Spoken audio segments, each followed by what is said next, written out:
Have you opened Instagram and thought to yourself, damn, is everybody a content creator now?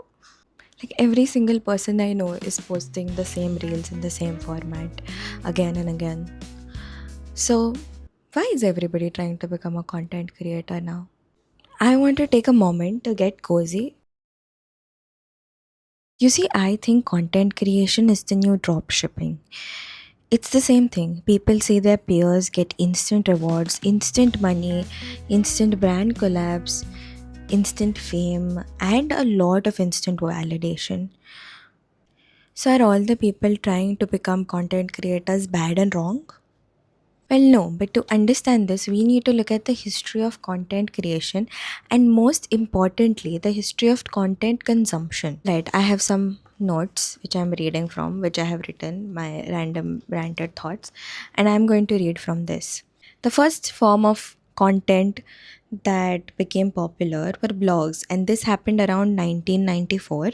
I want to kind of do a parallel of the media slash the form of media, the type of content that people would post on it, and what it replaced in human life.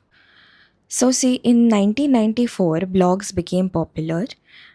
People posted personal journals, news, thoughts. Apparently, the creation of the Hudson Post was what made news an online thing in blogs. And this essentially replaced newspapers or journals or even magazines to some extent in the human life. Next, we had MySpace and Twitter in 1997. Here, people again, this was the first social media, quote unquote, that became extremely popular, and people posted same things, personal thoughts, personal insights. This was essentially like talking to a friend, going to their house, and interacting with them. It replaced your social life. People had friends on MySpace. People became MySpace creators. I don't know any because I unfortunately was not born back then. I never had a MySpace account, but I have heard about Jeffree Star's MySpace history. That's all I know. Now, next we come to the 2000s, and this is my favorite part of the internet because I was on the internet back then. This is the part of internet that raised me.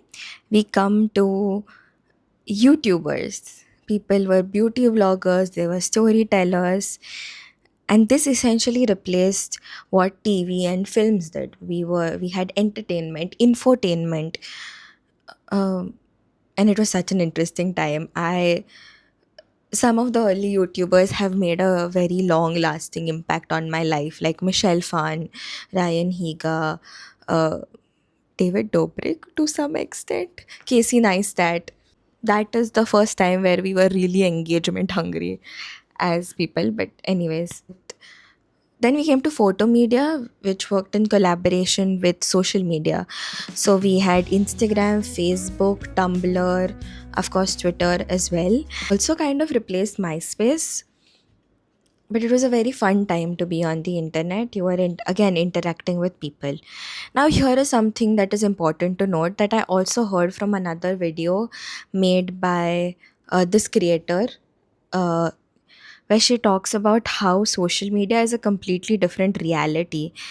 And I would like to add to that that this is a reality that we are creating.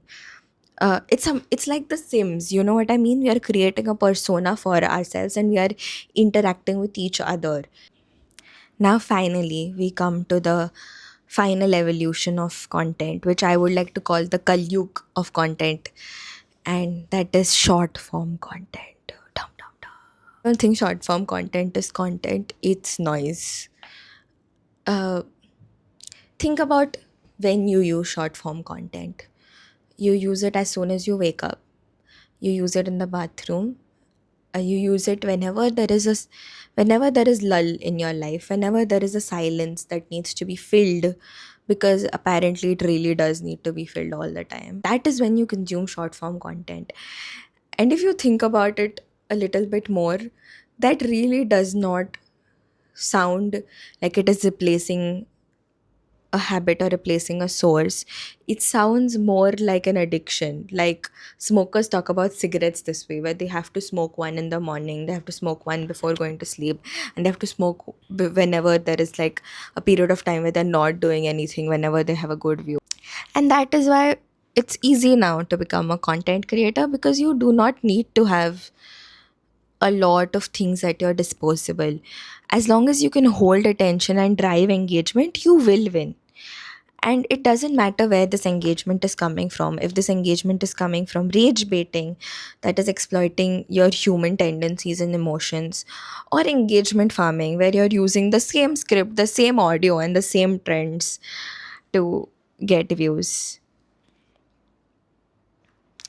Anyways, my concluding thoughts are, do I think that people should altogether stop creating content? Absolutely not. I think you should absolutely go for it. It's a rite of passage in everyone's life and they need to do it. But I do want to tell you that you need to really, how we mentioned the concept of social media being a different place. I want you to think about this land as a real place. And I want you to think about what you would like to interact with, and what, when people come across your page or your social media personality, are seeing.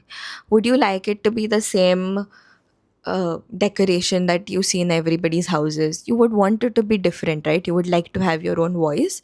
I think everybody needs to work on that a little bit. I think if you have the itch in you to create content, work on that a little bit. Try to have your own voice and not simply just follow trends. And you know let this persona that people interact with have perspectives, have stories, talk about people, lead moments.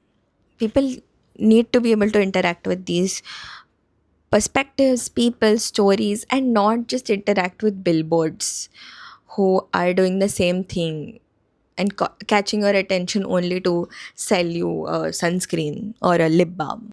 Anyways, these are my thoughts. If you are starting out social media, which I should know about, I have started social media like a billion times in 5 years. And I need you to know that it is very important to have your voice.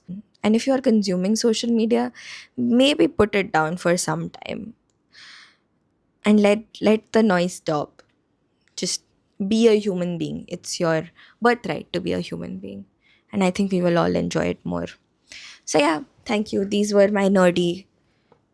Should we make this a series? Should we call this um, Night Talks? I like Night Talks. I think we're gonna call this Night Talks. Or if I can find something catchier, Alex of the Night. No.